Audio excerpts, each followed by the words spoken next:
সম্মানিত উপস্থিতি, আসসালামু আলাইকুম।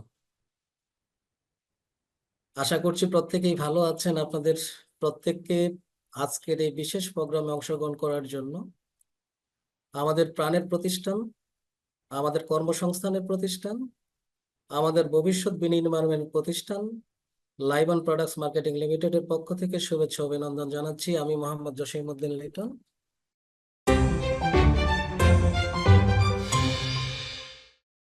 আমরা প্রত্যেকেই লাইবান প্রোডাক্টস মার্কেটিং লিমিটেডকে পছন্দ করেছি, বা যে স্বপ্ন নিয়ে, যে উদ্দেশ্য নিয়ে আমরা এই প্রতিষ্ঠানে এসেছি।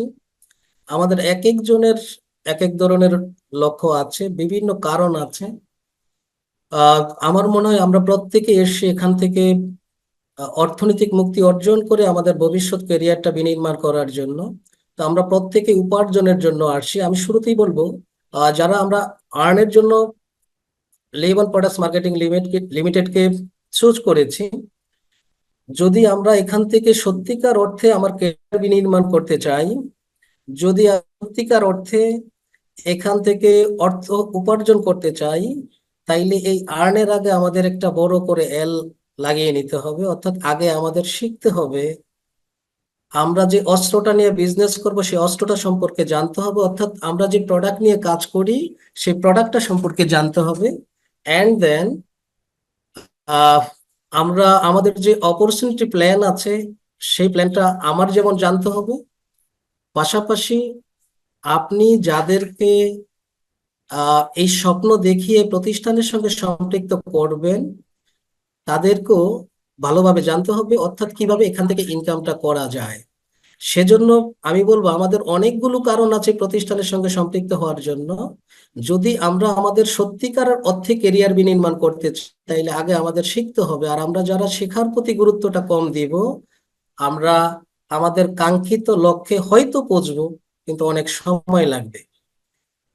তো আমরা শুরুতেই, যেহেতু আমরা আজকে আমাদের প্রোডাক্ট নিয়ে আলোচনা করব, আগে আমরা কিছু হেলথ সম্পর্কে কিছু জিনিস জেনে নিই। আমরা প্রত্যেকেই জানি, যেহেতু আমরা সৃষ্টির সর্বশ্রেষ্ঠ মাখলুকাত, আমরা জানি যেহেতু জন্মগ্রহণ করেছি আমাদের মরতে হবে, এটা যেমন সত্য, তবে এটাও সত্য আমাদের চিকিৎসা বিজ্ঞানের উন্নতি, মানুষের স্বাস্থ্য সচেতনতা, স্বাস্থ্যসম্মত জীবনযাপন এবং স্বাস্থ্যকর খাদ্যাভ্যাস মানুষকে মৃত্যুর আগ দিন পর্যন্ত সুস্থভাবে বাঁচতে সাহায্য করে।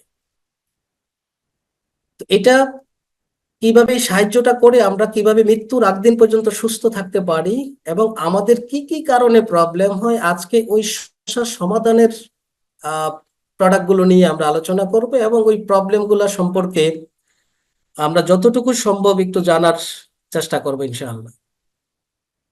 দেখেন, আমরা প্রত্যেকেই জানি, আমরা বলি পৃথিবীর শ্রেষ্ঠতম নেয়ামত হচ্ছে সুস্থ থাকা, আর পৃথিবীর শ্রেষ্ঠতম অসহায় ব্যক্তি হচ্ছেন এরা।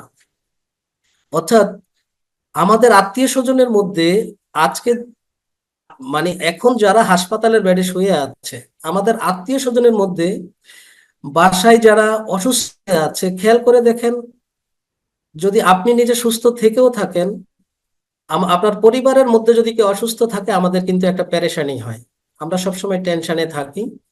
আর এই যারা এখন হাসপাতালে ভর্তি আছে, তো হয়তো অর্থনৈতিক মুক্তি তাদের আছে, বাংলাদেশের হয়তো অন্যতম ধনী তারা, বাট এই টাকায় কিন্তু তাকে এখন সুস্থতা দিতে পারছে না।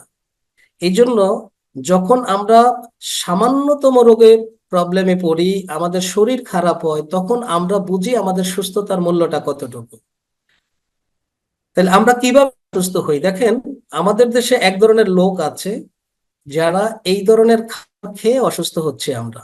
অর্থাৎ আপনার, যেটাকে আমরা বলি রিচ ফুড। আমি যদি এক কথাই বলি, আমরা আমাদের বাসায় তৈরি করা খাবারগুলো যারা, মানে বাসার তৈরি করা খাবার খেতে যারা অভ্যস্ত না, আমরা বাসার বাইরের খাবারগুলো যারা বেশি খাই, তারা খুব দ্রুত অসুস্থ হয়ে যায়। আবার এক শ্রেণীর লোক আছে, এটা আমাদের দেশে খুবই কম, যারা কেউ না খেয়ে অসুস্থ হয়। এই সংখ্যাটা হচ্ছে আফ্রিকার দেশে অনেক বেশি। অর্থাৎ এখনো অনেক দেশ আছে যেখানে অনেক মানুষ না খেয়ে অসুস্থ হয়। আমাদের দেশে সংখ্যাটা হচ্ছে, আমরা যে রিচ ফুড গুলো খাই, এই রিচ ফুড গুলো বাসি হওয়ার পরে আমাদের বাসায় যারা থাকে অথবা গরিব যারা থাকে যাদেরকে আমরা অফার করি, তারা এই খাবারগুলো, বাসি খাবারগুলো খেয়ে তারা অসুস্থ হয়। তাহলে আমরা জানি আমরা যে খাবার খাচ্ছি আমাদের দেশের প্রেক্ষাপট অনুযায়ী ম্যাক্সিমাম খাবারই আমরা জানি ভেজাল খাবার। চারিদিকে ভেজাল খাবারের ছড়াছড়ি, আমাদের উপায়টা কি, করণীয় কি? আমরা সেই করণীয় নিয়ে একটু আলোচনা করব।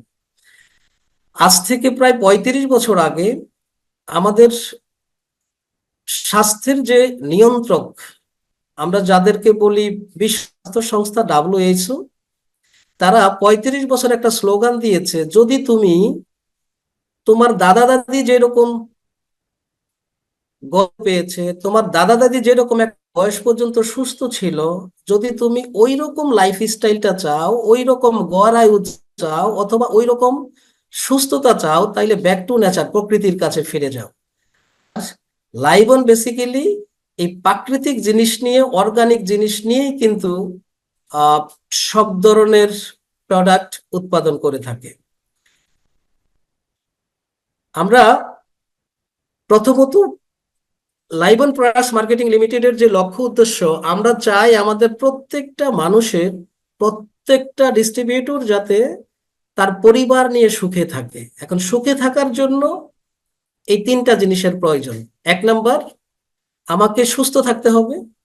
2 নাম্বার, আমার অর্থনৈতিক মুক্তি থাকতে হবে, কারণ আমি সুস্থ আছি, টাকা নাই, তাহলে আমার পরিবার চলবে না। আবার আমি 1000 কোটি টাকার মালিক, বাট আমি অসুস্থ, বিছানায় শুয়ে আছি, তাইলে ওই টাকার আমার কাছে কোনো মূল্য নাই। আবার টাকাটা অতটুকু প্রয়োজন, আমরা সুখের জন্য টাকার কথা বলছি। অর্থাৎ লাইবন প্রোডাক্টস মার্কেটিং লিমিটেডের যারা আমাদের ডিস্ট্রিবিউটর আছেন, আমি আপনাদের অনুরোধ করব, অর্থ অতটুকুই আপনার প্রয়োজন সুখের জন্য, যতটুকু আপনার পরিবারের নিড, এই নিডটা একটু বের করবেন। কিভাবে?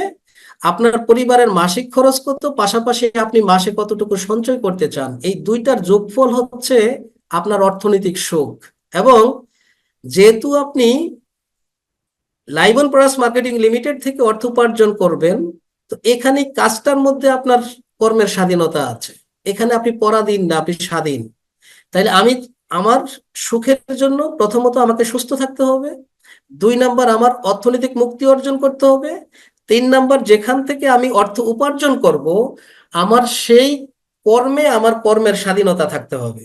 তাইলেই বলছি আপনি প্রকৃত সুখী।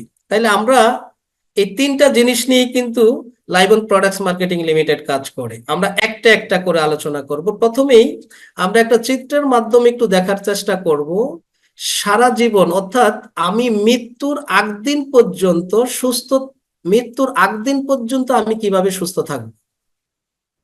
দেখেন, আমি নিচে জাস্ট একটা বীজগণিতের অঙ্কের মতো একটা অঙ্ক করি, সূত্রটা শিখিয়ে দিই। আমরা নিচে একটা সরল রেখা এঁকেছি, একটু মনে মনে ভাবেন। এই সরল রেখাটার নাম আমরা একটা দিই, সরল রেখাটার নাম হচ্ছে মৃত্যু রেখা। ধরুন যে আপনার একটা হচ্ছে আপনি পৃথিবীতে আসছেন, এটা আপনার জন্ম তারিখ, আর আরেকটা হচ্ছে আপনি পৃথিবীতে চলে যাবেন, এটা মৃত্যু তারিখ। আমি বিশ্বাস করি, আমরা প্রত্যেকেই বিশ্বাস করি, যেহেতু পৃথিবীতে আসছি আমাদের প্রত্যেকের মৃত্যুর স্বাদ গ্রহণ করতে হবে। কিন্তু এইটা নিশ্চিত আমরা কেউ জানি না আমার মৃত্যুর ডেটটা কবে, আমি কবে মরব। তাহলে জন্মের পরে খেয়াল করে দেখেন, আমরা একটা জীবন রেখা আঁকি। জন্মের পরে আপনার বয়স যখন আস্তে আস্তে বাড়তে থাকে, আপনার বয়স একটু কল্পনা করেন, ঠিক আপনার এই জীবন রেখার মাথাটায় ধরেন 50+ বয়স হয়ে গিয়েছে আপনার। 50+ যখন বয়স হয়ে গেছে, আপনার এই জীবন রেখা দেখেন হঠাৎ করে মৃত্যু রেখার কাছাকাছি চলে আসে নিচের দিকে। কিন্তু মৃত্যু রেখার সাথে আপনার এই জীবন রেখাটা লাগেনি, অর্থাৎ আপনি মরেননি। তাইলে কি ঘটনা ঘটে? অর্থাৎ আমাদের সমাজে কিছু লোক আছে যাদের জীবনটা এক্স রেখা বরাবর চলে। এখন কাদের জীবন এক্স রেখা বরাবর চলে? আমরা যারা বাসার খাবার কম খাই, আমরা যারা আল্লাহর সৃষ্টি করা খাবারগুলো কম খাই, আমরা যারা রিচ ফুড বেশি বেশি খাই, আমরা যারা দোকান হোটেলের খাবারগুলো বেশি খাই, তাদের জীবন চলে এক্স রেখা বরাবর। দেখেন, আপনার জীবন রেখা যখন মৃত্যু রেখার কাছাকাছি আসছে, অর্থাৎ আল্লাহ আপনাকে কিছু রোগ দিয়ে দিয়েছেন। আমাদের কোরআনের একটা আয়াত আছে, সূরা আরাফের 31 নম্বর আয়াতে আল্লাহ স্পষ্ট করে উল্লেখ করেছেন, কুলু ওয়াশরিফু ওয়ালা তুসরিফু ইন্নাহু লা ইউহিব্বুল মুসরিফিন।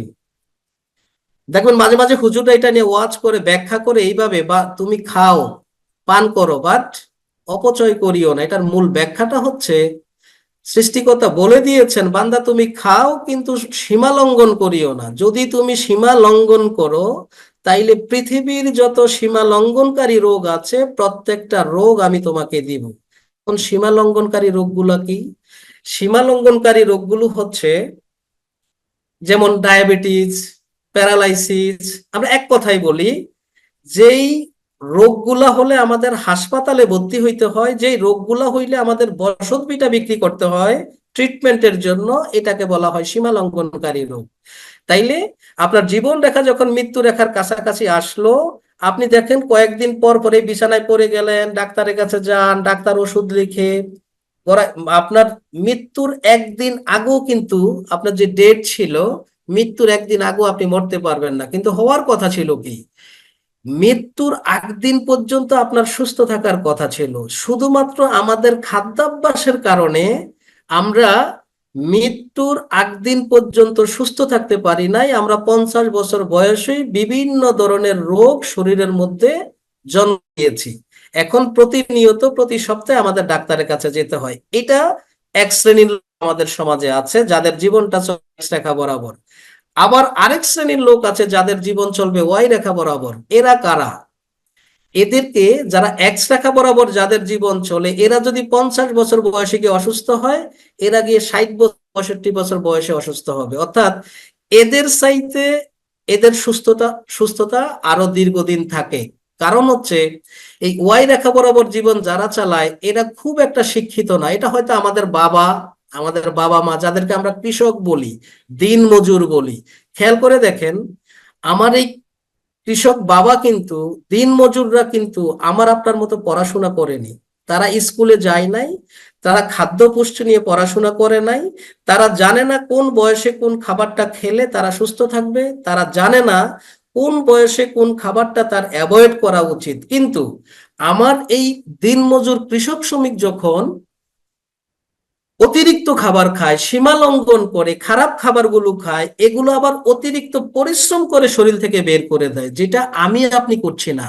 আমি আপনি ব্রেন ওয়ার্ক করছি, আর ওনারা করতেছে ফিজিক্যাল ওয়ার্ক। এই জন্য আমরা যদি 50 বছর বয়স পর্যন্ত খুব সুস্থ থাকি, ওরা 60-65 বছর বয়স পর্যন্ত সুস্থ থাকে।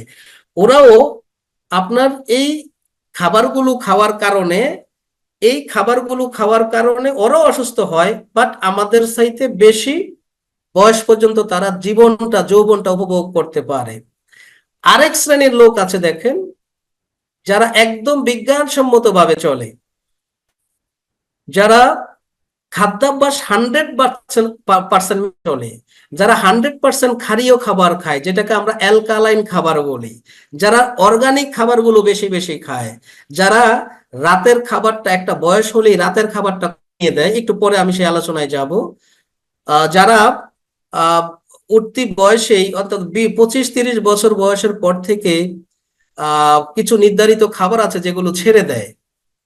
এই খাবারগুলো না খাওয়ার কারণে, তারা একদম খাদ্য পুষ্টি মেনে চলার কারণে, বিজ্ঞানসম্মতভাবে চলার কারণে, একটু চিত্রটা দেখেন, তারা মৃত্যুর একদিন আগেও বিছানায় পড়ে নাই। মৃত্যুর আগ দিন পর্যন্ত কিন্তু এরা সুস্থ ছিল। এরা 100% সুস্থ ছিল। মৃত্যুর আগের দিনও কিন্তু সে বাজারটা করেছে, তার জীবন যৌবনটা ঠিক ছিল। এখন আমার প্রশ্ন আপনাদের কাছে, আমরা কোন রেখা বরাবর আমাদের জীবনটা চালাতে চাই? নিশ্চয়ই আমরা প্রত্যেকেই জেড রেখা বরাবর জীবন চালাতে চাই। এখন এই জেড রেখা বরাবর জীবন চালালে আমাদের লাভটা কি?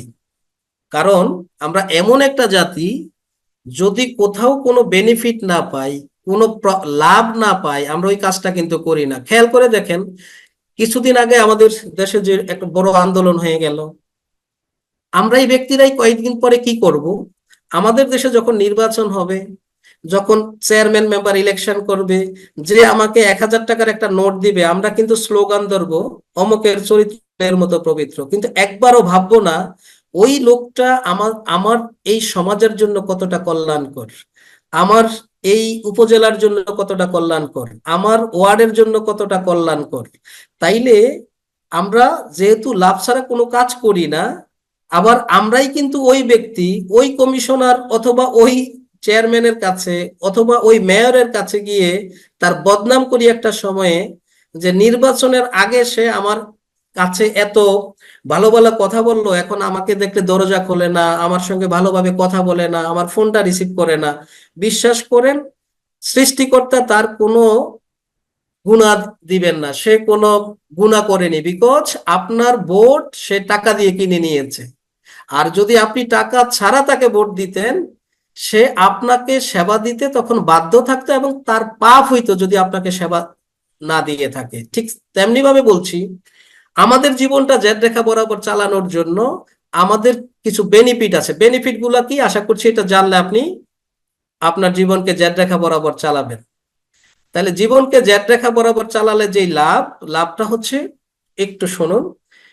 যেমন শেষ জীবনে এখন যেটা আমরা দেখি, আমাদের বাবা মায়ের কিডনিতে প্রবলেম হচ্ছে, কিডনি ফেলিওর হচ্ছে, বাইপাস সার্জারি করতে হচ্ছে, ব্রেন স্ট্রোক করে প্যারালাইসিস হয়ে যাচ্ছে, আপনার বুদ্ধিভিত্তিক কাজ অর্থাৎ তার ব্রেনে প্রবলেম হচ্ছে, এই জন্য বুদ্ধিভিত্তিক কাজ করতে পারে না। তাইলে আমরা যদি জীবনকে জেড রেখা বরাবর চালাতে চাই, এই উপকারগুলো হবে। শেষ জীবনে আপনার কিডনি ফেইলিওর হবে না, আপনার বাইপাস সার্জারি করাতে হবে না, আপনি কখনোই ব্রেন স্ট্রোক করবেন না, এই জন্য প্যারালাইসিস থেকে আপনি মুক্ত থাকবেন, এবং আপনার ব্রেনটা সবসময় শার্প থাকবে, আপনি বুদ্ধিভিত্তিক অনেক কাজ করতে পারবেন। সবচেয়ে বড় জিনিস, আজকে আমাদের চিকিৎসা বিজ্ঞান যেভাবে আমাদের গ্রামের মা বোনদের কাছ থেকে, আমাদের প্রত্যেকের কাছ থেকে আমার ইনকামের 70% টাকা তারা নিয়ে যাচ্ছে, আপনার এই ট্রিটমেন্ট খরচটা কমে যাবে। 3টা ডি আমাদের কাছ থেকে টাকা নিয়ে যাচ্ছে। Number 1, D for doctor, D for diagnostic centre, D for drugs. এই 3টা লোককে সবসময় আপনার টাকা দিতে হচ্ছে। অর্থাৎ আপনি যদি সারা জীবনে 100 টাকা ইনকাম করতে পারেন, 70 টাকা কিন্তু এদের, 30 টাকা আপনি ভোগ করতে পারবেন, যদি আপনি সচেতন না হন এখনো। আরেকটা বড় জিনিস দেখবেন, আমরা কেউ কারো উপরে বোঝা হব। অর্থাৎ খেয়াল করে দেখেন, একটা বয়সে গিয়ে কিন্তু গ্রামের মানুষ চিন্তা করে, যে আমার আমার বাবা মাও চিন্তা করে, একটা সময় যখন আমি বিছানায় পড়ে যাব, শেষ বয়সে আমার খেদমতটা করবে কে। এজন্য দেখবেন আমাদের বাবা মায়েরা যে কাজটা করে, তার সবচেয়ে ছোট ছেলেটাকে এমন একটা পরিবার থেকে মেয়ে নিয়ে আসে, অর্থাৎ যাতে শ্বশুর শাশুড়ির খেদমত করে। কিন্তু আমরা গবেষণা করলে দেখতে পাই, একটা সময় আমাদের সেই সাধারণ ঘরেরটাও, এখানে যে বোনরা আছেন আপনারা আবার মাইন্ড করেন না, এটাই রিয়েলিটি, আমার ওই সাধারণ ঘরের বোনটাও এক সময় এই শ্বশুর শাশুড়ির সঙ্গে মিল করে থাকতে পারে না। এটা যে শুধু বোনের প্রবলেম এমন না, এক সময় শ্বশুর শাশুড়িরও প্রবলেম থাকে, তখন আলাদা হয়ে যায়। আর এই আলাদা হয়ে যাওয়ার কারণে আমাদের দেশে এতগুলো বৃদ্ধাশ্রম। এই আলাদা হয়ে যাওয়ার কারণে আমার বাবা মা একটা বয়সে গিয়ে চিন্তা করে যে আমার কোন ছেলের বউ আমার খেদমত করবে, আমি তার দিকে একটু ভিন্ন দৃষ্টিভঙ্গি দিয়ে দেই। অর্থাৎ আমরা যদি জীবনটাকে জেড রেখা বরাবর চালাতে চাই, তাইলে আমরা যেটা করব, আমরা শেষ জীবনে এই আমরা আমাদের সন্তানদের উপরে আর ডিপেন্ড হব না, অর্থাৎ মৃত্যুর আগ দিন পর্যন্ত আমি সুস্থ থাকতে পারবো। তাহলে আমরা সেই স্বাস্থ্য সম্পর্কে একটু জানি, কিভাবে আমাদের জীবনকে জ্যাড রেখা বরাবর চালাতে পারি এবং মৃত্যুর আগ দিন পর্যন্ত যাতে আমি সুস্থ থাকি। এই 5টা উপাদান সম্পর্কে আপনার জানতে হবে যদি জীবনকে জ্যাড রেখা বরাবর চালাতে চান। নাম্বার 1, খাদ্য পুষ্টি সম্পর্কে আমাদের জানতে হবে। নাম্বার 2, আমাদের ব্যায়াম সম্পর্কে জানতে হবে। নাম্বার 3, আমাদের পরিবেশ সম্পর্কে আমাদের জানতে হবে। নাম্বার 4, আমাদের নিজেদের মনটা সম্পর্কে আমাদের জানতে হবে। নাম্বার 5, ঔষধ সম্পর্কে আপনার জানতে হবে। চিকিৎসা বিজ্ঞান বলছে একটা মানুষকে ঔষধ ভালো রাখার জন্য মাত্র 10% ভূমিকা রাখে। একটু নিজেকে প্রশ্ন করে দেখেন তো, আপনি কি ঔষধের উপরে 10% ডিপেন্ড? চিকিৎসা বিজ্ঞান বলছে 10% নির্ভর করে আপনার সুস্থতার জন্য ঔষধের ভূমিকা। কিন্তু আমরা ম্যাক্সিমামই 90%, 100% ঔষধ এবং ডাক্তারের উপরে নির্ভর আমার সুস্থ থাকার জন্য। কিন্তু 90% নির্ভর করে আপনার উপরে, আপনি সুস্থ থাকতে চান কিনা। আমরা সংক্ষেপে, যেহেতু সময় কম, আমরা একটু আলোচনা করে যাই। খাদ্য ও পুষ্টি, আমরা এটা প্রত্যেকেই জানি, খাদ্যের উপাদান 6টা। আমি শুধু মেইন নিয়ে আলোচনা করব। 1 নম্বর কার্বোহাইড্রেট, যেটা আমরা বাংলায় বলি শর্করা জাতীয় খাবার। তো এখানে আমি 3টা খাবার এনেছি যেগুলো আমরা রেগুলার খাচ্ছি, অর্থাৎ প্রতি বেলায় খাচ্ছি। যেমন ভাত, আলু, রুটি। তো এটা চিকিৎসা বিজ্ঞান বলছে প্রত্যেকটা মানুষের প্রতিদিন শর্করা দরকার 300 থেকে 400 গ্রাম, কিন্তু আমরা সাধারণত প্রতিদিন শর্করা জাতীয় এই খাবারটা খাচ্ছি 800 থেকে 1000 গ্রাম। কিভাবে খাই খেয়াল করে দেখেন। আমরা ম্যাক্সিমাম সকালবেলা ভাত, ডাল, রুটি, দুপুরবেলা সেম খাবার, আলু তো কমন। এখন ডাক্তাররা সাধারণত ডায়াবেটিস রোগীরা গেলে, যাদের অতিরিক্ত শর্করা বেড়ে গিয়েছে বা সুগারটা বেড়ে গিয়েছে, তারা ভাতের পরিবর্তে রুটি খাইতে বলে। ভাত রুটি সেম জিনিস, অর্থাৎ দুটাতেই শর্করা, আমাদের শর্করার লেভেলটা বাড়ে। তাই এই যে অতিরিক্ত শর্করা আমরা রেগুলার নিচ্ছি ভিতরে, এই অতিরিক্ত শর্করাটা আমাদের রক্তের স্রোতে গিয়ে যখন আমাদের কোষের ভিতরে আর প্রবেশ করতে পারে না, কোষ যখন ভরাট হয়ে যায়, রক্তে রক্তে যখন এটা প্রবেশ করে, তখন আমাদের বিভিন্ন ধরনের সিমটম দেখা দেয়। আমাদের অতিরিক্ত পিপাসা লাগে, আমাদের ঘন ঘন প্রস্রাব হয়, কোথাও গা হয়ে গেলে আমাদের এটা শুকাতে চায় না। এই সিমটম গুলো শরীরে একটু দুর্বলতা বোধ করি, তখন আমরা কি করি? তখন আমরা সাধারণত আহ ডাক্তারের কাছে গিয়ে আমাদের এই প্রবলেম গুলা বলি। তখন ডাক্তার ছোট্ট একটা যন্ত্র দিয়ে, যে যন্ত্রটার নাম হচ্ছে গ্লুকোমিটার, যেটা দিয়ে গ্লুকোজ মাপা হয়, এই গ্লুকোমিটার দিয়ে আমাদের আঙ্গুলের মাথা থেকে একটু রক্ত নিয়ে টেস্ট করে, আর একটা মুচকি হাসি দিয়ে বলে যে আপনার একটা ধনী রোগ হয়েছে। ধনী রোগটা কি? ডায়াবেটিস হয়ে গিয়েছে। এখন সে মুচকি হাসি দিল কেন? কারণ ডায়াবেটিস রোগটা তারা জানে, এবং আমরা প্রত্যেকেই এটা শুনে আসছি, যে মৃত্যুর আগ দিন পর্যন্ত এই ওষুধটা আপনার চলতে থাকবে। এখন এই ধরনের ফার্মেসিম্যান যদি 20-30টা এরকম ওই গ্রামে ডাক্তার এই পেশেন্ট পায়, ডায়াবেটিস রোগী পেয়ে থাকে, তাহলে তার আর অন্য কোনো চিন্তা করতে হয় না। এই জন্য সে মুচকি হাসিটা দেয়। এখন সেকেন্ড খাবার নিয়ে আমরা বলি প্রোটিন জাতের খাবার। দেখেন, ভাতের সাথে আমরা তরকারি খাই, মাংস খাই, মাছ খাই, ডাল খাই। চিকিৎসা বিজ্ঞান বলছে প্রত্যেকটা মানুষের প্রতিদিন ন্যূনতম 100 থেকে 150 গ্রাম প্রোটিনের দরকার, কিন্তু দেখা যায় আমরা খাচ্ছি 30 থেকে 40 গ্রাম।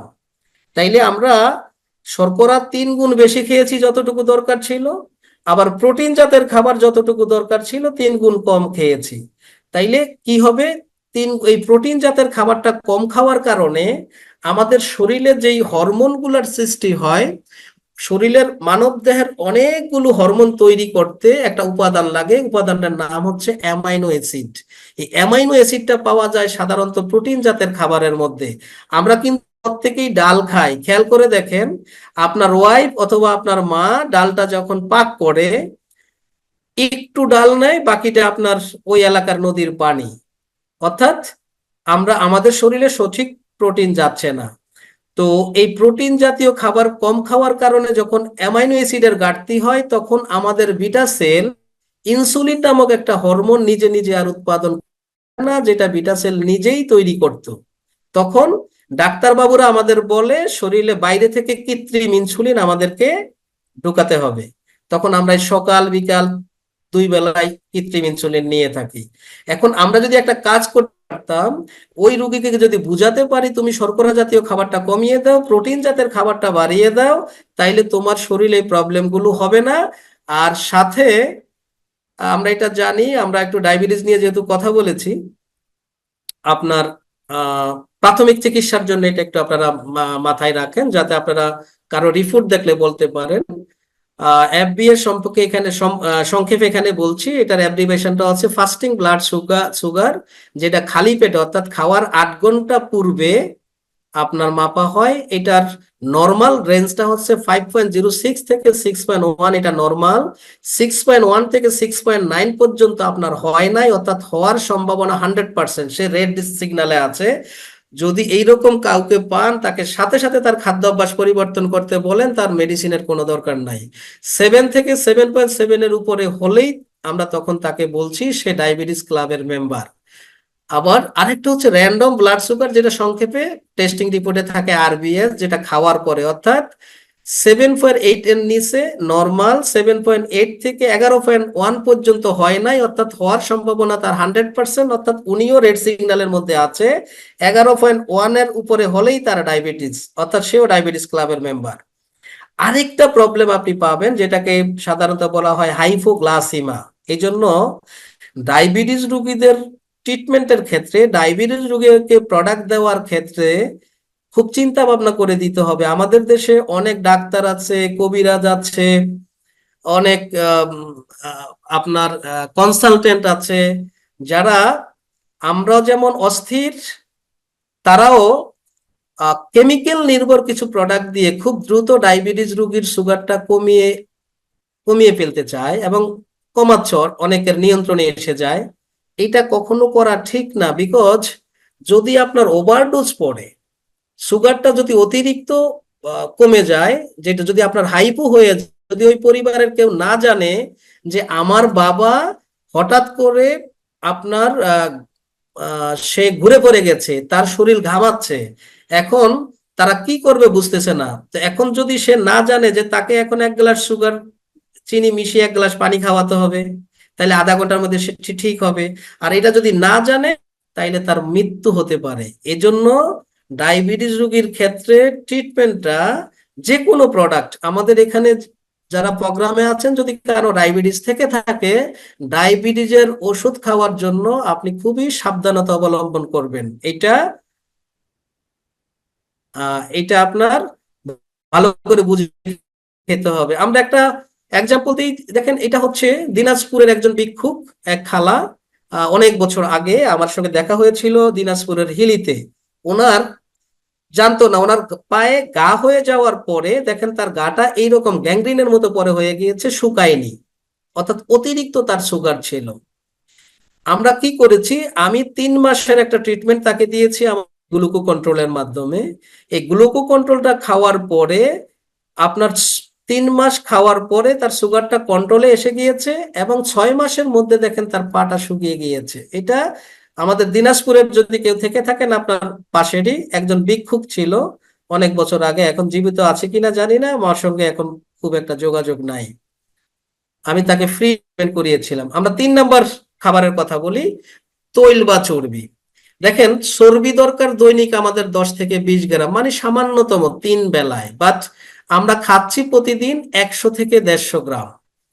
তাহলে অতিরিক্ত যে চর্বিটা, তেলটা আমাদের শরীরে ঢুকে, এটা চর্বিতে পরিণত হয়। এই চর্বি যখন আপনার তলপেটে আটকিয়ে যায়, তখন এটাকে বলছি আমরা ওবেসিটি। বিশেষ করে এই চর্বি যদি আমাদের বোনদের তলপেটে আটকায়, তখন ওই বোনদের আপনার বাচ্চা কনসেপ্ট করে না। অনেক বোনরা দেখবেন কমপ্লেইন করে তার বাচ্চা কনসেপ্ট করে না, গাইনি ডাক্তারের কাছে গেলে দেখবেন তাদের তলপেটে আপনার টেস্ট করে তার চর্বিটা কি পরিমাণ জমা আছে। তাইলে যাদের বাচ্চা কনসেপ্ট করে না, এটা একটা কারণ।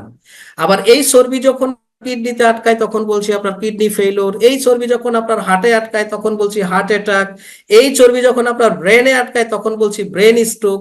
দেখেন, একটা জিনিস আমরা খাচ্ছি, আর রোগ হচ্ছে, যেই রোগগুলো হাসপাতাল ছাড়া, দীর্ঘদিন ভর্তি ছাড়া আমরা কোনো উপকার পাবো না, অর্থাৎ আহ নিয়ন্ত্রণে আনতে পারবো না। তাহলে এই তৈলটা আমরা এটা বিশ্লেষণ না করি, যেহেতু সময় কম। তৈলের মধ্যে 3টা জিনিস আমি সংক্ষেপে বলে যাই। 3টা জিনিস পাওয়া যায়, একটা হচ্ছে গ্লিসারিন, আরেকটা, আর 3টা ফ্যাটি অ্যাসিড থাকে। গ্লিসারিন একটা চিনিজাত দ্রব্য। আমরা যদি সরল অঙ্কের মতো করি, গ্লিসারিন যোগ 3-এর বলি try fatty acid equal to কি হয়, গ্লিসারাইড যোগ try fatty acid equal to triglyceride. Try থেকে যদি আমরা টি নেই, গ্লিসারিন থেকে জি নেই, তাইলে হইলো কি টিজি। অর্থাৎ আপনার রক্তে যখন এই টিজির পরিমাণ বেড়ে যায়, তখন ডাক্তার একটা টেস্ট দেয়, টেস্টের নাম লিপিড প্রোফাইল টেস্ট। এই টেস্টে যদি আপনার টিজির পরিমাণ বেশি থাকে, ডাক্তার একটা মেডিসিন দিবে, টিজি নট ট্যাবলেট। এই টিজি নট ট্যাবলেট খাইলে দীর্ঘদিন যখন আমরা এগুলো খাবো, আমাদের এই প্রবলেমগুলো হবে এবং বিভিন্ন ধরনের পার্শ্ব প্রতিক্রিয়া দেখা দিবে। অর্থাৎ এগুলো যদি টিজি নট ট্যাবলেটটা না খেয়ে আমরা তৈল পরিবর্তন করে দেই, তৈল না খাই, তাহলে শরীরের মধ্যে বাইরে থেকে তৈল বা চর্বি যাওয়া বন্ধ করে দিলাম। পাশাপাশি আমরা যদি আমাদের জ্ঞানসয়া সেবন করি, তাইলে জ্ঞানসয়া শরীরের মধ্যে ঢুকে আপনার এই রক্তের টিজি মাত্রা কমিয়ে দিবে দুইটা পদ্ধতিতে। প্রথম হচ্ছে বাইরে থেকে তৈল বন্ধ করে দিয়েছেন, আর এই জ্ঞানসয়া আপনার পিত্তরস তৈরি করে তো আপনার রক্তকে টিজি মুক্ত করবে। তাইলে আমরা অনেক ফ্যাশন পেয়ে থাকি যাদের অতিরিক্ত কোলেস্টেরল। তাহলে কোলেস্টেরল, পানির দেহ থেকে যে তৈল আসে, এটা আমরা যারা এই তৈল খাই, এইটাতে আমাদের কোলেস্টেরল বাড়ায়। আর উদ্ভিদের যে দেহ থেকে যে তৈল আসে, এই তৈল খাই, এটাতে আমাদের টিজির পরিমাণটা বাড়ায় বা ট্রাইগ্লিসারিনের পরিমাণটা বাড়ায়। তাহলে একটা জিনিস শুধু মাথায় রাখেন, যাদের কোলেস্টেরল বেশি আছে, শুধু পা ছাড়া প্রাণী খাবেন আপনারা, অর্থাৎ যুক্ত কোনো প্রাণী খাবেন না, অটোমেটিক আপনার কোলেস্টেরল কমে যাবে। পাশাপাশি আপনাদের জন্য আমাদের চমৎকার একটা মেডিসিন আসছে, কার্ডিও কেয়ার, যেটা আপনারা এখন অর্ডার করলেই পাবেন। সেই কার্ডিও কেয়ারটা তাকে খেতে বলবেন, আর তাকে বলবেন কোনো পা যুক্ত প্রাণী খাওয়া যাবে না। যেমন আপনার গরুর পা আছে, চিংড়ি মাছের পা আছে, খাসির পা আছে, মুরগির পা আছে। এজন্য ডাক্তাররা বলে যাদের অতিরিক্ত কোলেস্টেরল, তাদের যত কম পা যুক্ত প্রাণী খাইতে পারে, এই জন্য মাঝে মাঝে মুরগির মাংস খাইতে বলে। আপনারা ওই ওইটাও খাবেন না যাদের অতিরিক্ত কোলেস্টেরল। আগে সুস্থ হতে হবে, হ্যাঁ? তাহলে মনে রাখবেন, যত প্রাণীর যত পা বেশি তত কোলেস্টেরলের মধ্যে, যত কম পা তত কোলেস্টেরল কম। ওইভাবে থিঙ্ক করে খাবেন। আর আমরা উদ্ভিদ থেকে যে তৈলটা পাই, অর্থাৎ আমরা যে সয়াবিন তৈল খাই বা অন্যান্য যে তৈল খাই, এটা থেকে আমাদের শরীরে কি বাড়ায়? টিজির পরিমাণ বাড়ায়। তবে সয়াবিন থেকে সরিষার তেলটা অনেকটাই বেটার। চেষ্টা করবেন সরিষার তেল খাওয়ার জন্য। আচ্ছা, তারপর আমরা 2 নম্বর যাই। আমরা খাদ্য পুষ্টি সম্পর্কে জানলাম, ব্যায়াম সম্পর্কে আমরা একটু জানি। যদি আমরা সুস্থ থাকতে চাই, প্রত্যেকেই মাথায় রাখবেন, দৈনিক আপনাকে 2.5 কিলোমিটার হাঁটতে হবে। আমরা যারা মুসলমান আছি, যে ধর্মেরই আছি, আমরা যদি আমাদের ধর্মটা শুধু একটু মানি, আমরা একটা হাদিস যদি মানি, যেমন আমরা যদি 5 ওয়াক্ত নামাজ, আমার বাসা থেকে যে মসজিদের দূরত্ব 1/2 কিলো, আসতে এবং যাইতে, সেই মসজিদে যদি 5 ওয়াক্ত নামাজ জামাতের সঙ্গে পড়ি, তাইলে আমার 2.5 কিলো কিন্তু হাঁটা হয়। আবার মাথায় রাখবেন, হাঁটা দুই ধরনের। একটা মডেলিং হাঁটা, যেই হাঁটায় শরীর থেকে ঘাম বের হয় না। ব্যায়ামের হাঁটা হচ্ছে আপনার শরীর থেকে যাতে ঘাম বের হয়। এখন আমাদের প্রবলেম, আমরা হাঁটি কখন? যখন ডাক্তার বলে, আর কোনো উপায় নাই। কিন্তু হাঁটা উচিত এখন আমরা যারা সুস্থ, যাতে আমরা অসুস্থ না হই। ডাক্তার যাতে আমাকে বলতে না হয় তুমি প্রতিদিন সকাল বিকাল তোমার হাঁটতে হবে, আমার যাতে ওই হাঁটার রুগীদের সঙ্গে যাতে আমি ওই ক্লাবের মেম্বার না হই, আমরা সুস্থ ক্লাবের মেম্বার হই। এখন থেকে আমরা যারা সুস্থ, আমরা সকালে ঘুম থেকে উঠেই চেষ্টা করব শরীর যাতে ঘামায় এইরকম 2.5 কিলো হাঁটার জন্য। সকালে না পারলে আমাদের কর্ম শেষ করে আমরা ঘুমানোর আগে রাতেও আমরা এই কাজটা করতে পারি। নাম্বার 3, পরিবেশ। আমাদের সুস্থ থাকার জন্য সুন্দর একটা পরিবেশে থাকা দরকার। সুন্দর পরিবেশ বলতে অট্টালিকা বুঝাইনি, সুন্দর পরিবেশ বলতে বুঝাচ্ছি চিকিৎসা বিজ্ঞানের পরিবেশ। আমি সংক্ষেপে বলে যাচ্ছি, আপনি যেই বাসায় থাকেন সেই বাসায় আপনার আলো বাতাস ঢুকার এবং বের হওয়ার অপশন আছে কিনা সেটা দেখে নেবেন। যদি আবদ্ধ রুমে থাকেন, একটা সময় গেলে আপনার অনেক কঠিন কঠিন রোগ হবে।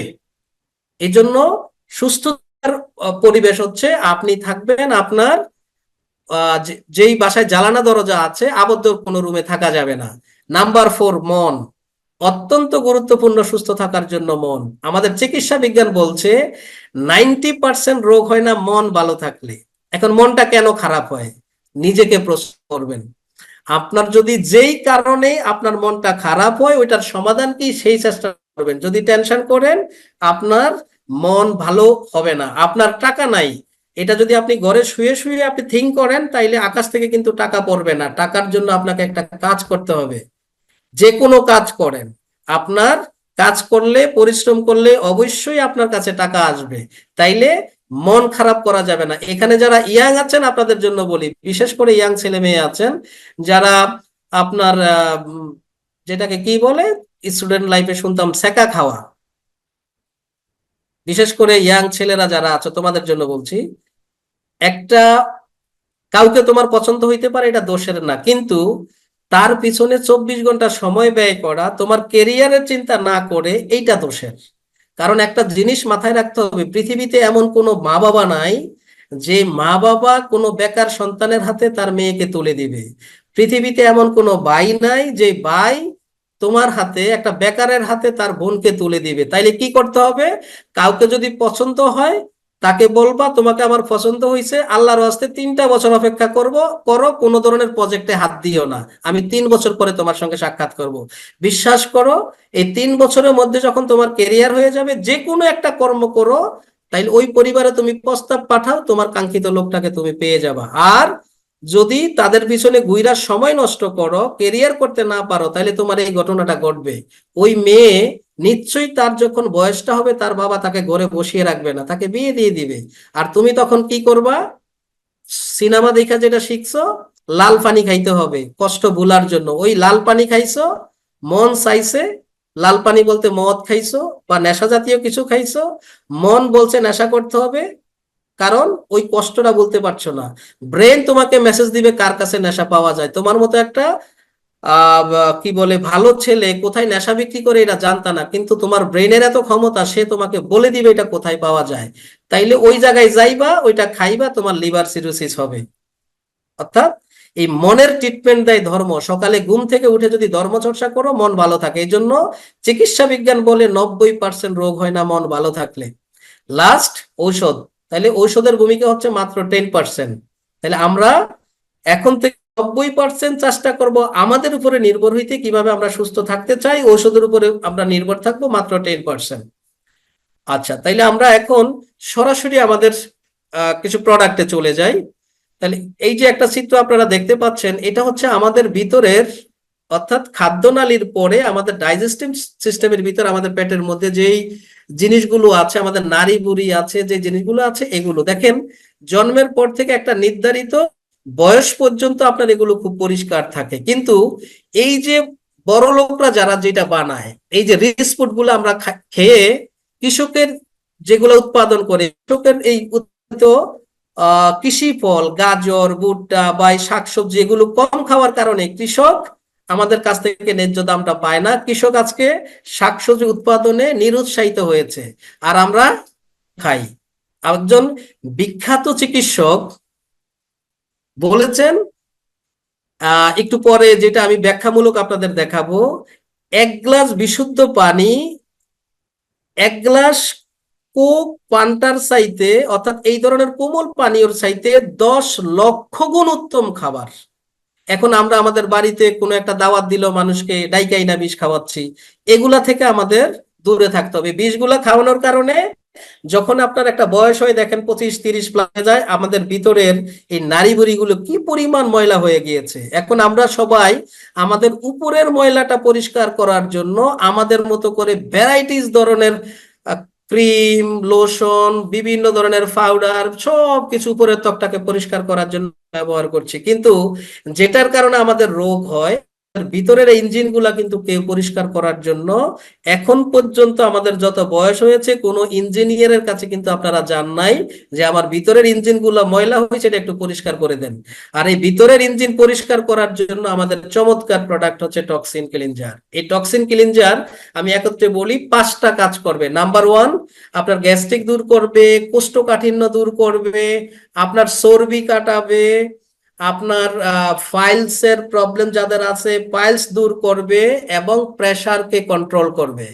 5টা কাজ করবে একটা জিনিস, আমি এভাবে বলে থাকি, টক্সিন ক্লিনজার মানব দেহের 80% রোগ নির্মূল করে দেয়। যে কোনো পেশেন্টের ট্রিটমেন্ট করতে যাবেন, যে কোনো পেশেন্টকে আমাদের কোনো পণ্য দিলে তাকে 1 নম্বরে দিবেন টক্সিন ক্লিনজার, তারপরে তার অন্য প্রবলেমের প্রোডাক্ট দিবেন।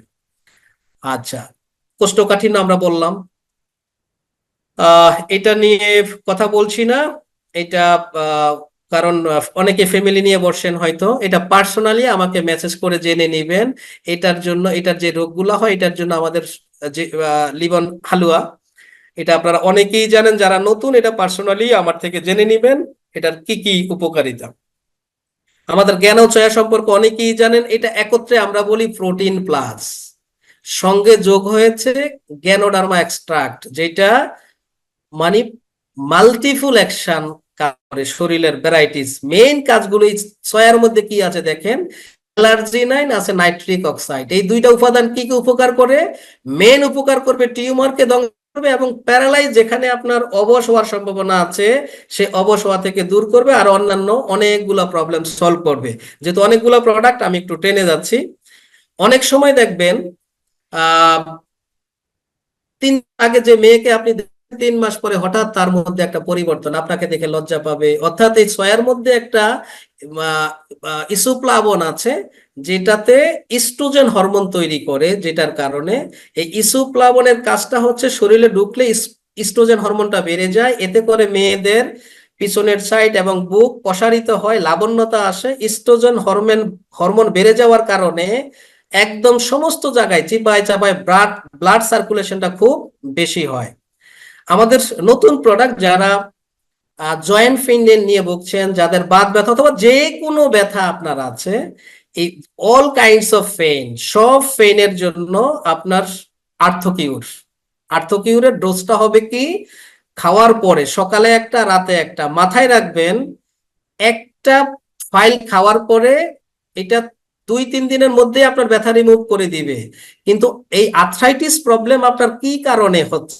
আর্থ্রাইটিস প্রবলেম আপনার জয়েন্ট পেইনটা কি কারণে হচ্ছে? এটা 1 নাম্বার কারণ হচ্ছে আপনার ক্যালসিয়ামের ঘাটতি।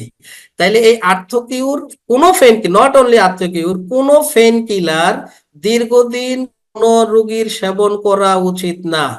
এটা সর্বোচ্চ একটা ফাইল খাওয়ার পরে বন্ধ রাখবেন। এরপরে আপনার যেটা চলবে, প্রতিদিন দুপুর বেলা, যারা সকাল বিকাল 2 বেলা মেডিসিন খান তারা দুপুর বেলা খাবেন আপনার এই ক্যালসিয়াম।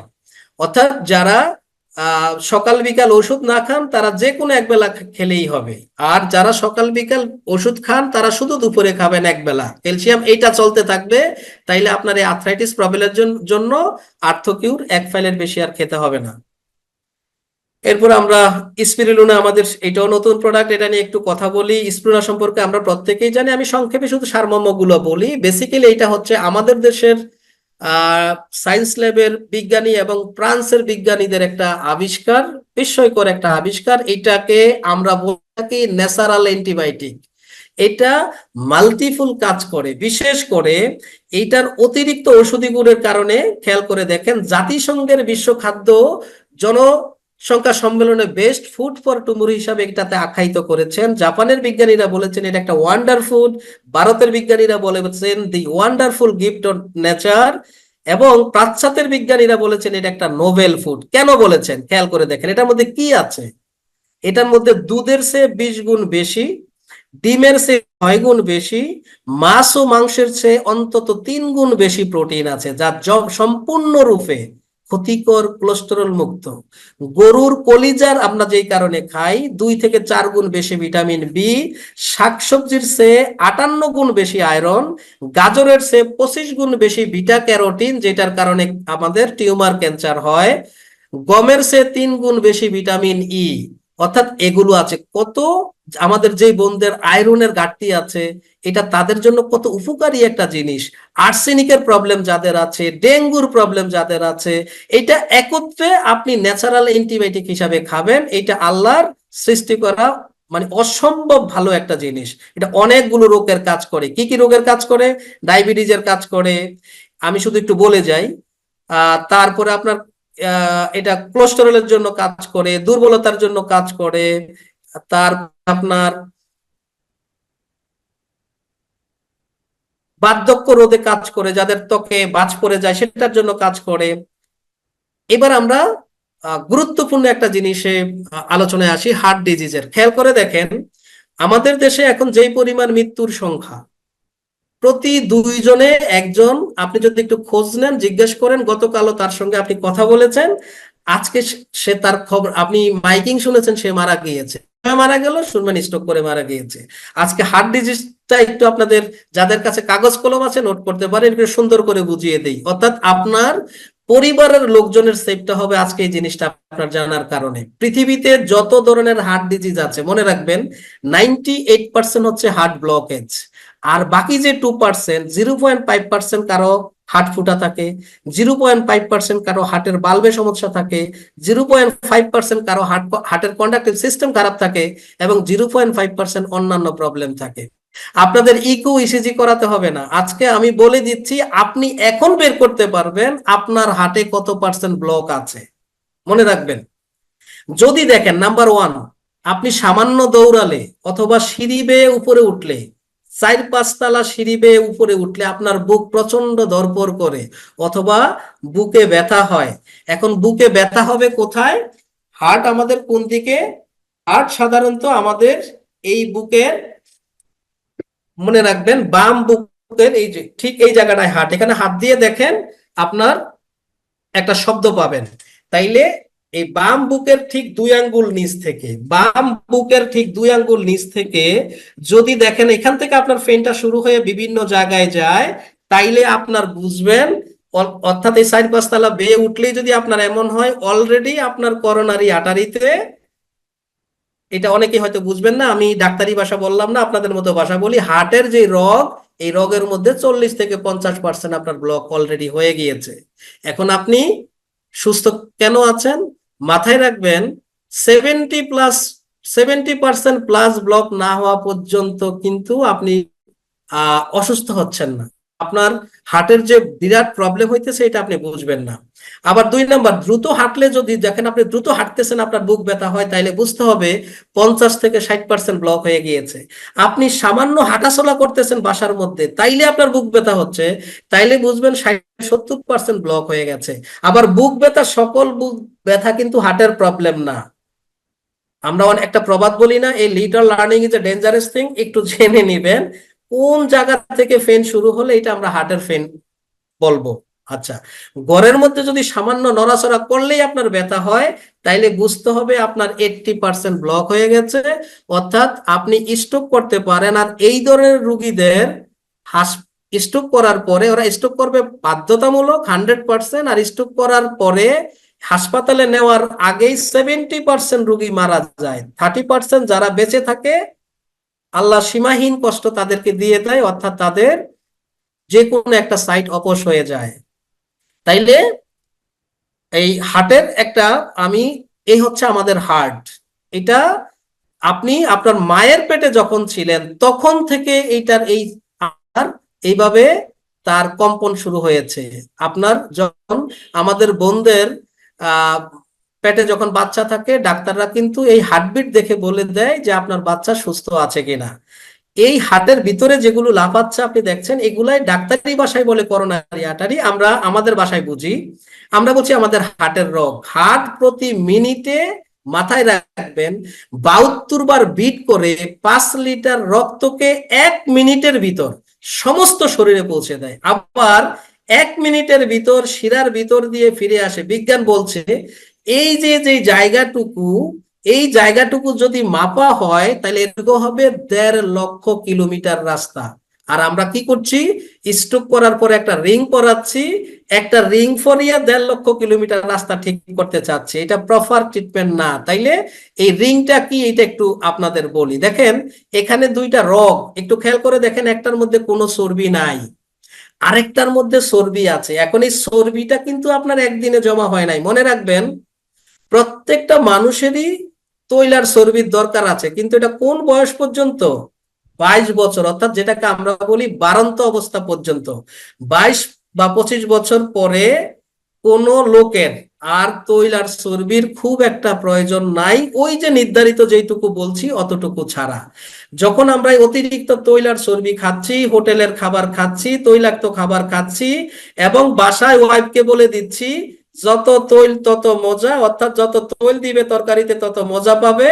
আমি যেই বোনরাই আলোচনাটা শুনছেন, আজকে থেকে তরকারিতে তৈল দেওয়া বন্ধ করে দিবেন।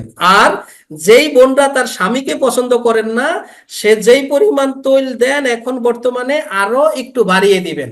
কারণ এই স্বামীকে আপনার বিষ খাইয়ে মারার কোনো দরকার নাই, এই স্বামীকে আপনার গলা টিপে মারার কোনো দরকার নাই। 6 মাসের মধ্যে আপনি যদি বলেন, স্বামী গো, তোমার আরো মজা কইরা খাওয়ার জন্য তরকারিটা আমি এইভাবে রান্না করি, অর্থাৎ স্বামী মজা কইরা খাবে, কয়দিন পরে সে তার শুধু দেহটাই থাকবে, তাকে দিয়ে আপনার কোনো কাজে লাগবে না, পাশাপাশি খুব কম সময়ের মধ্যে সে স্ট্রোক করবে। সুতরাং খুব বেশি স্বামীকে ভালো না বাসলে একটা টিপস দিয়ে দিলাম, বেশি করে মজা করে খাওয়ান। আর যদি ভালোবাসেন তাইলে আপনার স্বামীর যদি কোলেস্টেরল থেকে থাকে, প্রবলেম গুলা থেকে থাকে, এখন থেকে একদিনে পারবেন না, আস্তে আস্তে তৈল কম দেওয়া শুরু করেন।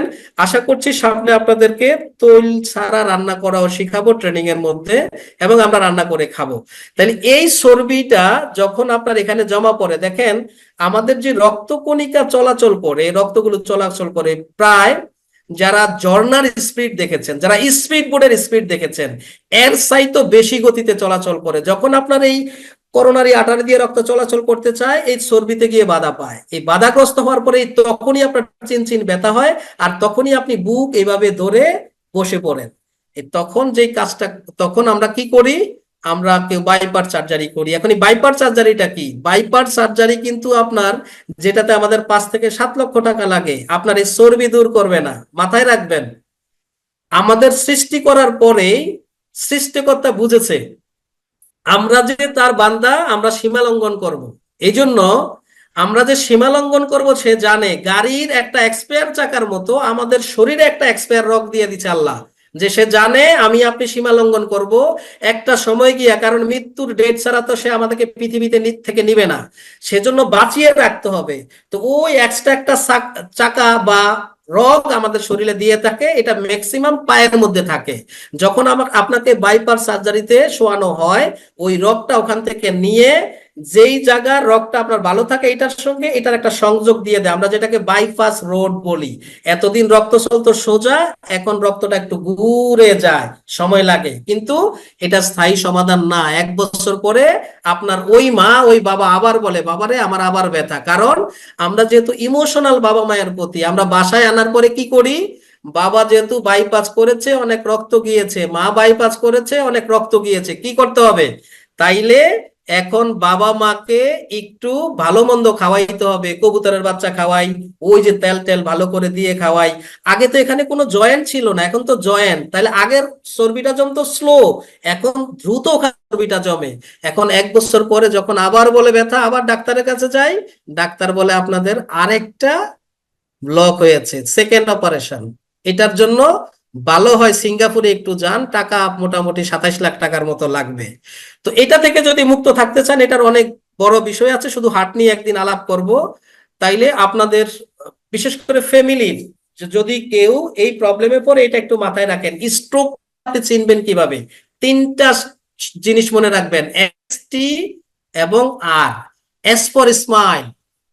আপনি যদি মনে করেন আপনার মা কেমন যেন করছে, আপনার বাবা কেমন যেন করছে, আপনার কাছে মনে হচ্ছে কোনো ধরনের মাইনর স্ট্রোক করছে, সাথে সাথে আপনি তাকে বলেন বাবা একটু হাসো তো, বা মা একটু হাসো তো। যদি দেখেন আপনার বাবা মায়ের যেরকম হাসতো স্বাভাবিক হাসিটা নাই, তাইলে আপনি বুঝবেন এনিথিং রং। প্রথম ক্লু পেয়ে গেলেন। টি পর আপনার যে কোনো একটা সেন্টেন্স, টক, আপনি যে কোনো একটা সেন্টেন্স তৈরি করে দিবেন। যেমন ধরুন বলতে পারেন, আমার সোনার বাংলা আমি তোমায় ভালোবাসি। আপনার বাবাকে বলেন, বা আপনার যে প্রবলেমে পড়ছে তাকে বলেন, বাবা তুমি এটা বলো তো, আমার সোনার বাংলা আমি তোমায় ভালোবাসি। এই কথাটা সে যেভাবে বলার কথা সেভাবে বলতে পারবে না, অর্থাৎ তার কথাটা ঠিক মতো বলতে পারবে না যদি সে স্ট্রোক করে থাকে। লাস্ট হচ্ছে রাইজ হ্যান্ড। লাস্ট তাহলে 2টা ক্লু পাইলেন। 3 নাম্বার রাইজ হ্যান্ড, 2 হাত উপরে উঠাইতে বলবেন। স্ট্রোক করে তারা সাধারণত উপরে হাত সঠিকভাবে তুলতে পারবে না, তার কষ্ট হবে অথবা এক সাইডে চলে যাবে। তাইলে তখন করণীয় কি? সাথে সাথে নিকটস্থ কোনো হাসপাতালে খুব দ্রুত ভর্তি করাবেন। আপনার এই আজকে এতটুকু কারণে স্ট্রোকের হয়তো আপনার পরিবারের একটা বড় ধরনের ক্ষতি থেকে বেঁচে যাবে। আচ্ছা, তাইলে এটার জন্য সমাধান কি? আমাদের কার্ডিও কেয়ার। এটা কোলেস্টেরল বলেন, ব্লক বলেন। আমি অনুরোধ করব যাদের আহ, একটা ব্লক ধরা পড়েছে তাদেরকে বলবেন, যেহেতু 5-7 লাখ টাকা লাগবে, ওইটার জন্য প্রিপারেশন নেন, সাথে আমাদের কার্ডিও কেয়ারটা খান। এটা খাওয়ার নিয়ম কি? সকালে 200 মিলি পানিতে 1 চামচ, রাতে 1 চামচ খাওয়ার আগে। কুসুম গরম পানি হইলে এটা ভালো হয়, কুসুম গরম পানিতে খাবেন। ভিজাবেন 1 ঘন্টা আগে, 1 ঘন্টা পরে খেয়ে ফেলবেন।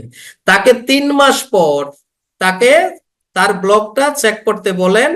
নিশ্চিত যদি তাকে আপনার খাদ্যাভ্যাসটা আপনি শুধু বলে দেন, এই 3 মাস সে তেল ছাড়া তরকারি খাবে, এই 3 মাস বাসার বাইরের কোনো খাবার খাবে না, ওই 5 থেকে 7 লাখ টাকা থেকে তাকে আপনি বাঁচিয়ে দিলেন, তার স্টকটা ব্লকটা ছেড়ে দিয়েছে, তাকে 3 মাস পরে আপনার ওটা টেস্ট করতে বলেন, তবে খাদ্যাভ্যাসটা মেনে চলতে হবে।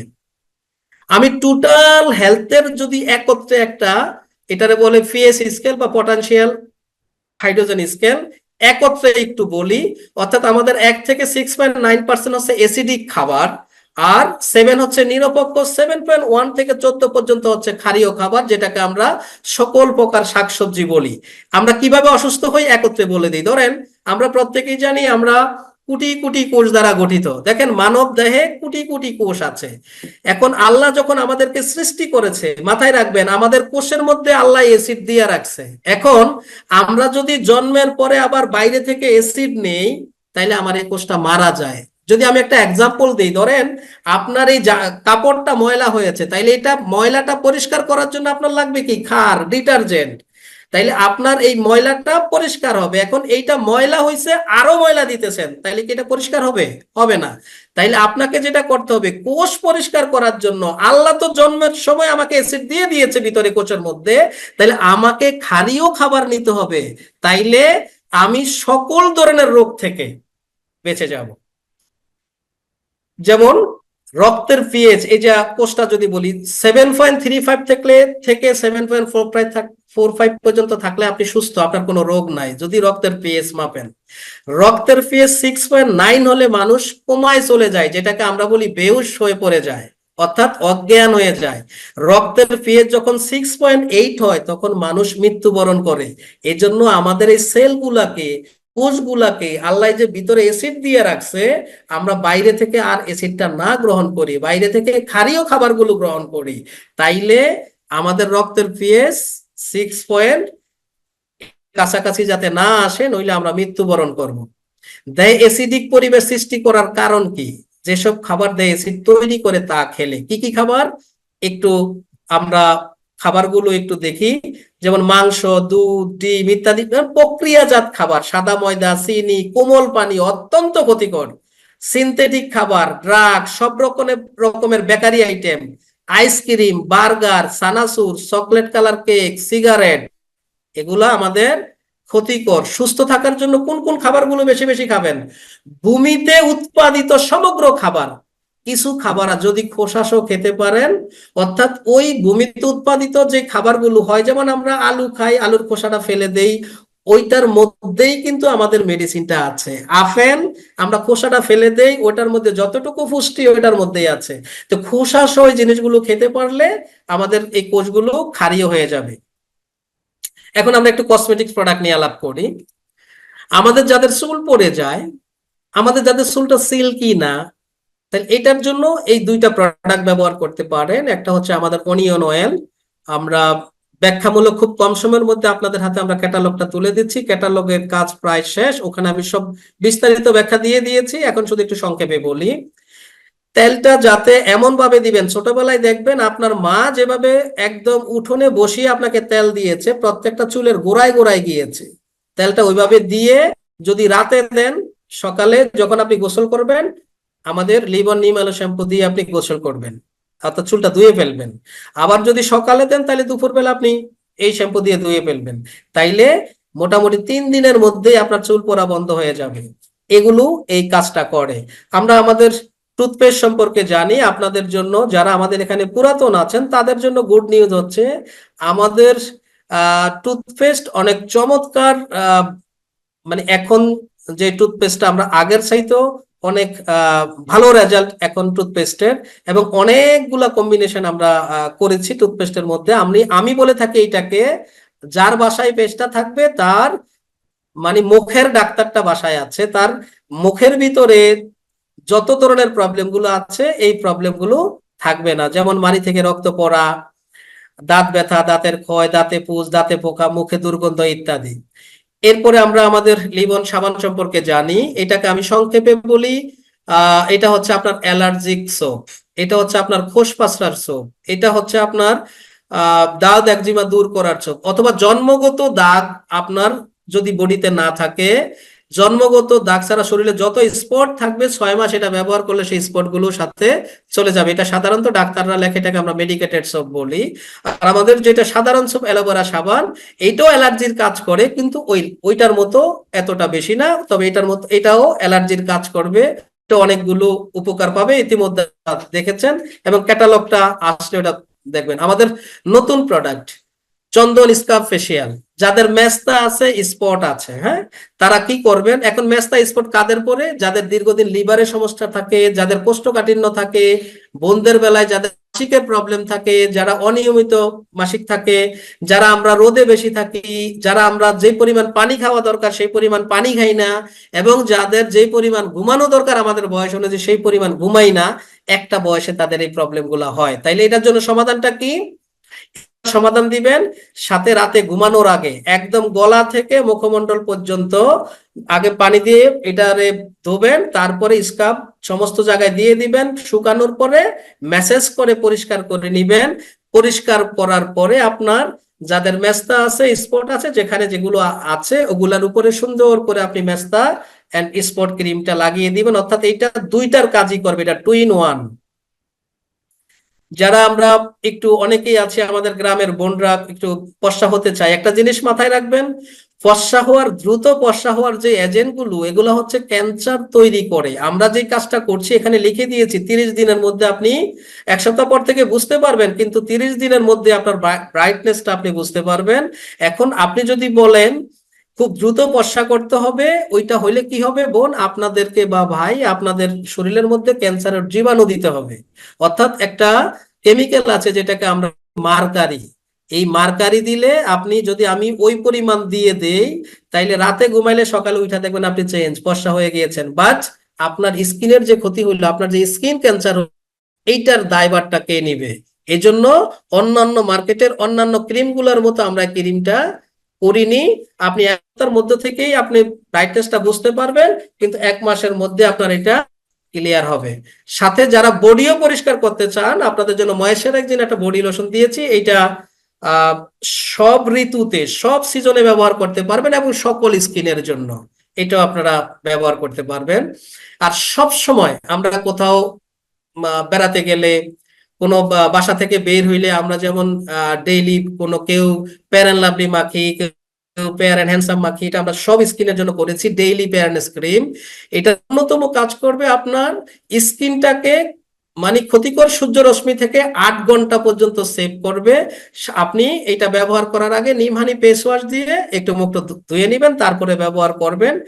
আপনি বুঝতে পারবেন আপনার ডিফারেন্সটা কি। হেয়ার রিমুভাল ক্রিম সবাই জানেন। আমাদের লিগন ডিটারজেন্ট সম্পর্কে কিছু বলার নাই, আপনারা অনেকেই জানেন। আপনারা সামনে আমাদের নতুন প্রোডাক্ট হ্যান্ড সোপ পাচ্ছেন, যেটা এখন আমরা আমাদের ডিস্ট্রিবিউটরদের বাসায় যদি অন্য কোম্পানির হ্যান্ড সোপ থাকে, এটা আমাদের কাছে খারাপ লাগে, যেহেতু আমাদের ফ্যাক্টরিতে আমাদের এগুলো সব আছে, 120টা প্রোডাক্ট আছে। তো আমরা ধারাবাহিকভাবে আমরা সবগুলোই আপনাদেরকে দিচ্ছি। এই হ্যান্ড সোপটাও আশা করি আপনারা শনি রোববার থেকে কাটতে পারবেন, অর্ডার দিতে পারবেন। ডিশওয়াশ সম্পর্কে আপনারা জানেন, ফ্লোর ক্লিনার সম্পর্কে জানেন, এবং টয়লেট ক্লিনার, যেটা আপনারা আশা করছি বুধবার বা বৃহস্পতিবার থেকে আপনারা টয়লেট ক্লিনারটাও পেয়ে যাবেন। এগুলো আমাদের এসে গিয়েছে। আর আপনারা আমাদের আহ যে অফার গুলো চলতেছে অনেকেই জানেন। এই অফার গুলো সম্পর্কে যারা এখানকার ডিস্ট্রিবিউটর আছেন, আপনারা আপনাদের লোকজনদেরকে জানিয়ে দিবেন। আমাদের একদম একটা একটা রোগ নিয়ে আমরা আলাপ করব। আপনারা প্রত্যেকেই ভালো থাকবেন, সুস্থ থাকবেন।